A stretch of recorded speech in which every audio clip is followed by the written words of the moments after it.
இந்த நேரத்தில் வந்து இப்படிப்பட்ட ஒரு ரிஸ்க்கை நீங்கள் எடுக்கணுமா, வேற ஏதாவது நம்ம மாற்று இதை பண்ணலான்னு இல்லை. அவர் சொன்ன கருத்துக்கள்ல எனக்கு உடன்பாடு இருந்தது. எப்படிப்பட்ட ஒரு கருத்து, நான் உண்மையிலே ஏற்றுக்க வேண்டிய ஒரு கருத்து, அது இன்னைக்கு ரீச் ஆயிடுச்சு. அந்த முதல் வெற்றி அவர் பெற்றார். அந்த கருத்து என்னன்றது மிக தெளிவாக நம்மளுடைய தோழர்கள் கொண்டு போய் சேர்க்கணும். இன்னும் நிறைய பேர் வந்தோடனே நான் பேசணும்னு நினைச்சேன், பட் இருந்தாலும் நான் திரும்ப அதை பேசுவேன். பட் அவர் கருத்துக்களை மட்டும் இதை உள்வாங்க, இதை தான் நம்ம சேர்க்க வேண்டிய கருத்துக்கள். இந்த கேஸ் பொறுத்த வரைக்கும், இந்த மதுபான ஊழல் கேஸ் அப்படின்றது நம்மளுடைய அரவிந்த் கெஜ்ரிவால் அவர்கள் மேலையும் அல்லது நம்மளுடைய மணிஷ் டெப்டி சீஃப் மினிஸ்டர் மேலையும் தொடர்ந்து சத்யேந்திர ஜெயின், சஞ்சய் சிங் எல்லா மேலேயும் இந்த வழக்கை வந்து தொடர்ந்துருக்காங்க. எப்போ இந்த வழக்கு துவக்கப்பட்டதுன்ற டைமை நீங்கள் நல்லா நோட் பண்ணி பார்க்கணும். எப்போ இந்த வழக்கானது எப்போ போடப்படுது, குஜராத் எலெக்ஷன்ல மோடியோடைய கோட்டையில ஆம் ஆத்மி போட்ட ஓட்டுக்கு அப்புறம் தான் இந்த பிரச்சனையே ஸ்டார்ட் ஆச்சு. மோடி கோட்டையில கிட்டத்தட்ட ஒரு 45 லட்சம் ஓட்டும் 13% 5 எம்எல்ஏவும் எடுத்தது அவங்களுக்கு பேஸ் அதுதான் அப்படின்னு. ஏன் நம்ம வந்து குஜராத்தை டார்கெட் பண்ணோம் அப்படின்னா, நம்ம டெல்லியை டார்கெட் பண்ணோம். டெல்லியை பண்ணா இந்தியா முழுக்க வந்துடலாம். அதே போல குஜராத்தை உடைச்சோம்னா இந்தியா முழுக்க நம்மளுடைய கவர்மெண்ட்டை ஃபார்ம் பண்ண முடியும், மக்களுக்கு ஒரு ஊழலற்ற ஆட்சியை உருவாக்க முடியுன்ற ஒரே நோக்கத்தை வச்சு அங்க ஃபோக்கஸ் ஆனது. அதோட இன்சார்ஜ் மணிஷ் சிசோடியா. நல்லா ஞாபகம், அதோட இன்சார்ஜ் மணிஷ் சிசோடியா. முதல் வழக்கு மணிஷ் சிசோடியோட கண்ட்ரோல் கீழே இருக்குதான் இந்த மதுபான இந்த மதுபானம் எதுன்றது நிறைய பேருக்கு இன்னும் சரியான புரிதல் வரல. என்ன இது மதுபானம், இது என்ன கொள்கை எதுன்றது புரிதலே இல்லை.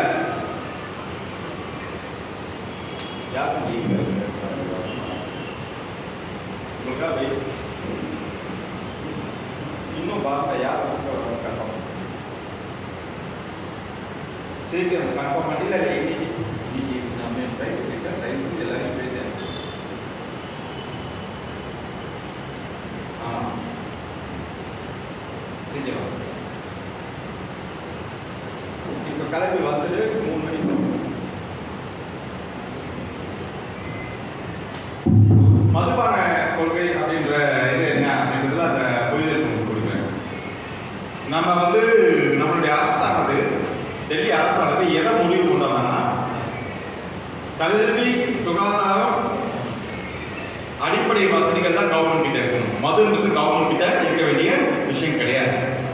மது யார்கிட்ட இருக்கணும், பிரைவேட் செக்டர்ஸ். மது ஒழிச்சிட முடியாது, படிப்படியாக தான் மதுகள் குறைக்கப்படும். ஆம் ஆத்மி கொள்கை மது ஒழிப்பு இல்லாத ஒரு விஷயத்தை கொண்டு வர முடியாது. நாளைக்கு அதை அடக்கம் பண்ணா 1,00,000 பேர் செத்து போயிடுவாங்க. அதுக்கு இதில் இருக்கும். ஸோ படிப்படியாக கொண்டு வந்து ஆம் ஆத்மி ஒட்டுக்கும் முடிவு இது கிடையாது. அப்போ இந்த மதுவை வந்து கவர்மெண்ட் கொடுக்கணும்னு சொல்லிட்டு ஒரு டெண்டர் கொடுக்குறாங்க. அதை விலையை குறைச்சி கொடுத்தாலும் வால்யூம் மூலமா அதர் ஸ்டேட்ல இருந்து பற்றி பாண்டிச்சேரியில் விலை கம்மியாக இருக்கு. அந்த மாதிரி வந்து டெல்லி வந்து விலை கம்மியான ஒரு ஸ்டேட். ஸோ மது வந்து பிரைவேட் கிட்ட கொடுத்தா மொத்தம் வந்து வால்யூம் மூலமா நமக்கு அதிகமான வருமானங்கள் ஈட்ட முடியும் அப்படின்ற ஒரு காரணம் அதில் இருக்கு. இந்த இதில் தான் அதை அனௌன்ஸ் பண்றாங்க. இதுக்கு வந்து கவர்னர் வந்து அக்செப்டன்சி ஸ்டாப் பண்றாங்க முடியல. அதனால இதை வந்து நம்ம வந்து ரிட்டர்ன் பேக் வாங்கிக்கணும் 21 நாள். ஆனா இந்த ரிட்டர்ன் பேக் வாங்குறது, இதை வந்து அனௌன்ஸ் பண்ணதே நம்ம வந்து லஞ்சம் வாங்கிட்டோம், நம்ம மேல ஒரு பொய்யான குற்றச்சாட்டு. அந்த குற்றச்சாட்டுக்கான ஆதாரங்கள் எதுவுமே கிடையாது. அப்ப ஆதாரம் இல்லாம எப்படி இந்த கேஸை ஃபைல் பண்ணாங்க, 1.5 வருஷம் உள்ள வச்சிருக்காங்க, 1 வருஷம் உள்ள வச்சிருக்காங்க அப்படின்னு நிறைய பேர் கேள்விகளை கேட்கிறாங்க. ஆதாரம் இல்லாமல் எப்படி அந்த கேஸ்ல உள்ள வச்சிருக்காங்க, ஏகப்பட்ட கேள்விகள் இருக்கு. அப்ப ஆதாரம் இல்லாம எப்படி வச்சிருக்காங்க அப்படின்னு கேட்டீங்கன்னா, 5 பேர் மேல ஃபர்ஸ்ட் குற்றச்சாட்டு கொண்டு வராங்க. இவங்க தான் வந்து காசை வாங்கினாங்க அப்படின்னு. நீங்க நல்லா வச்சுங்க, ஒரு குற்றத்தை வந்து நிரூபிக்கணும் அப்படின்னா ஒரு காசு கொடுத்தது யாருன்னு தெரியும், அடுத்து காசு வாங்கினது யாருன்னு தெரியும், 3வது காசு எங்க இருக்கு அதை வந்து சீஸ் பண்ணணும். இது 3மே எங்களுக்கு தெரியாது. கொடுத்தவனும் தெரியாது, வாங்கினவனும் தெரியாது. எங்கேயாவது ஆயிரக்கணக்கான ரைட் நடத்தி 1 ரூபாவும் எடுக்கப்படல, 1 ரூபா கூட எடுக்கல, ஆயிரக்கணக்கான ரைட் கொண்டு போயிட்டாங்க.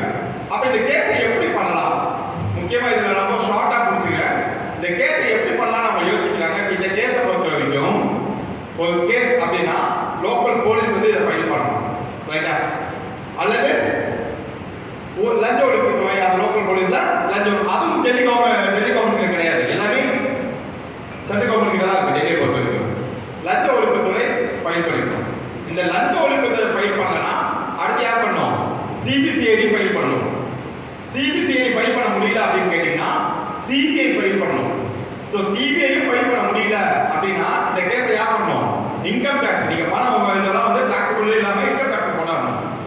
இதுல எது ஃபைல் பண்ணாலும் 3 மாசத்துக்குள்ள ஜாமீன் வந்துடும், மேக்ஸிமம் 3 months. அதுக்கு மேல வந்து ஹோல்ட் பண்ண முடியாது, இந்திய சட்டம் அதான் சொல்லுது.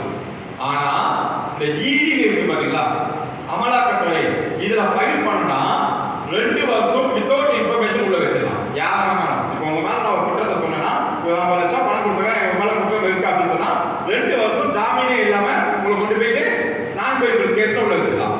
அப்ப யோசிச்சு பாருங்க, எவ்வளவு பெரிய பழி வாங்கும் நடவடிக்கையாக எல்லா கேஸும் ஈடி மூலமா ஏவ விட்டு ஈடியை ஃபைல் பண்ண வைக்கிறாங்க கேஸை.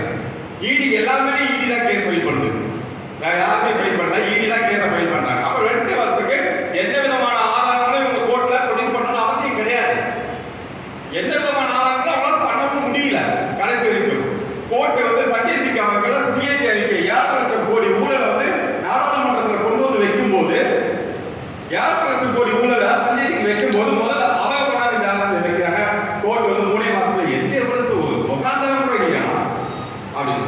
ஸோ இப்போ இதுக்கு எந்த எவிடன்ஸ் அவங்க சொல்றாங்கன்னா 5 பேர் இருக்காங்க பார்த்தீங்களா, ஃபர்ஸ்ட் குற்றச்சாட்டு பண்ணணும். அதுல ஒருத்தர் வந்து அப்ரூவலா மாறுறாங்க. அந்த அப்ரூவலா மாறினவர் தான் சொல்றாரு, மணிஷ் சிசோடியா காசு வாங்கிட்டாரு, அரவிந்த் கெஜ்ரிவால் காசு வாங்கிட்டாரு, இவங்க காசு வாங்கிட்டு அப்ரூவலா மாறினா பார்த்தீங்களா, அவர் சொல்றாரா அந்த அடிப்படையில் இந்த கேஸ் ஆகும். நல்லா நான் வச்சுக்கோங்க, நம்ம 5 பேர் குற்றச்சாட்டு பண்றோம், அதுல ஒருத்தர் மாறிட்டாங்க. அந்த மாறின கேஸ் ஃபைல் பண்ண அந்த நபர் 45 கோடி ரூபாய் பிஜேபிக்கு டொனேட் பண்ணிருக்காரு. அமலாக்கத்துறை இதுல வந்து தேர்தல் இதுல வந்து நிதியில வந்து எடுத்து பார்க்கும்போது அது அப்ரூவல் மாறினா பாத்தீங்களா, அந்த நம்ம 45 கோடி பிஜேபி, அப்ப பிஜேபியோட பர்சன் அது. அவரே இவனுங்களே அவங்க கொண்டாந்து உள்ள சேர்த்துட்டு இவனுங்களே அந்த கேஸுக்கு சாட்சியா மாத்திட்டு சாட்சியா மாறினாலும் அவங்களுக்கு மட்டும் முதல் ஜாமீன் கொடுத்து அவங்க மட்டும் வெளியே அனுப்பிட்டாங்க. அதாவது முழுக்க ஜனநாயகம். சரி ஓகே, இதுக்கும் தலைவரோட உண்ணாவிரத்துக்கும் என்ன சம்பந்தம்? எப்ப இந்த கோர்ட் நிறைய பேருடைய கேள்விகள் என்னன்னா, இது வந்து கோர்ட்ல இருக்கு கேஸ். என்ன சேர்ந்த சக தோழர்கள் கேட்டாங்க, அதாவது கோர்ட்ல தானே இருக்கு, இதுல உங்க தலைவர் என்ன பண்ண போறாரு, இது கோர்ட் அவமதிக்கக்கூடிய வழக்காச்சா அப்படின்னு பேசுறாங்க. அதுதான் அறியாமை. தலைவருடைய சிந்தனை வந்து அதுக்கும் மேல நாங்க கோர்ட்டை கண்டம் பண்ணவே இல்லை.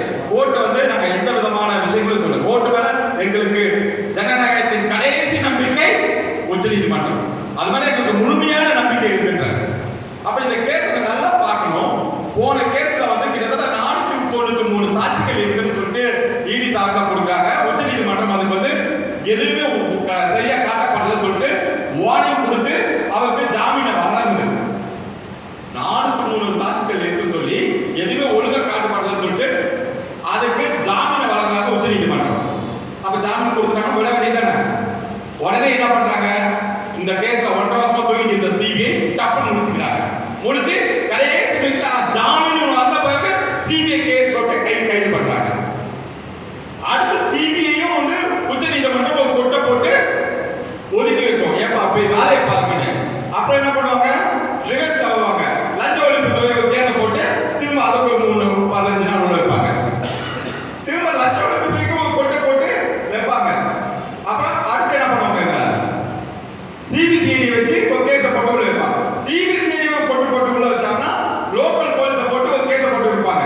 லோக்கல் போலீஸ் உள்ள வச்சாங்கன்னா இன்கம் டாக்ஸை போட்டு வச்சிருவாங்க. ஆக மொத்தம் டெல்லியில மீண்டும் ஆம் ஆத்மி ஆட்சி வந்துட்டு கூடாது, வருகிற ஜனவரி மாதம் எலெக்ஷன் இருக்கு, அது வரைக்கும் அரவிந்த் கெஜ்ரிவால் உள்ளே இருக்கணும்ன்ற ஒரு த்ரெட்டுக்கு தான் இந்த வேலைகளை அவங்க பண்ணிட்டு இருக்காங்க.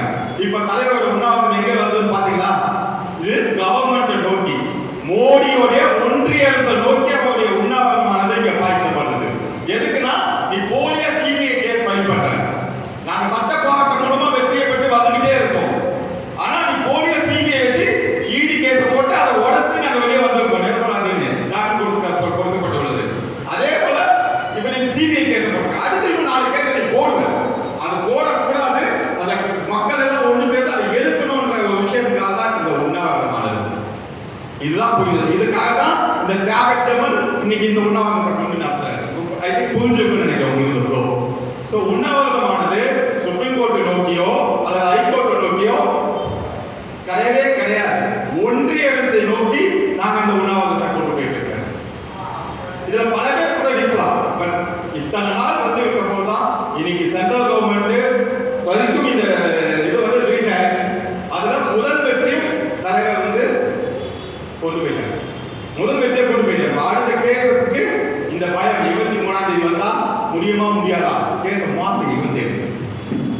தயவுக்கு.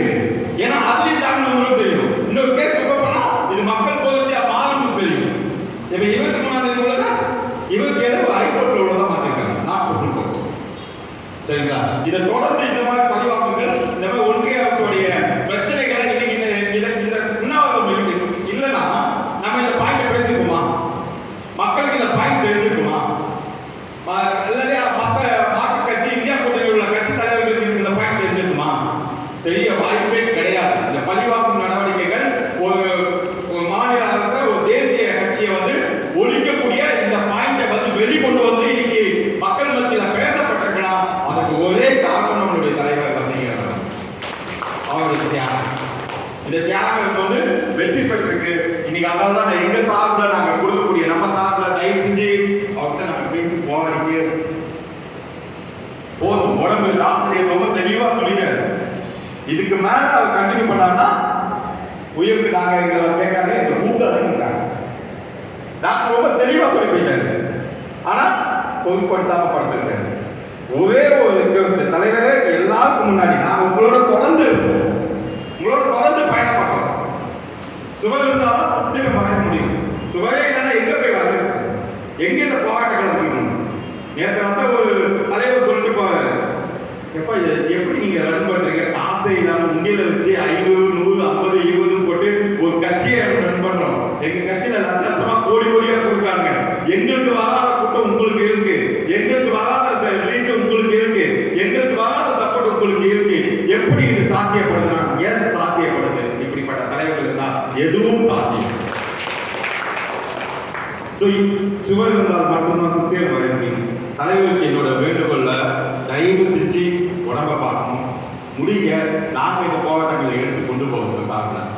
இன்னைக்கு நீங்க வந்து இதை முடிச்சே ஆகணும் அப்படின்றது தான் எங்களுடைய வலியுறுத்தலும் சரி. நிச்சயமா இது ஒத்துக்கணும் இல்லையா? ஓகே, யார் அவர் கண்டினியூ பண்ணணும்னு இருக்கவங்க மட்டும் கை கொடுக்குங்க. அவர் கண்டினியூ பண்ணணும்னு நினைக்கிறவங்க மட்டும் கை கொடுக்குங்க.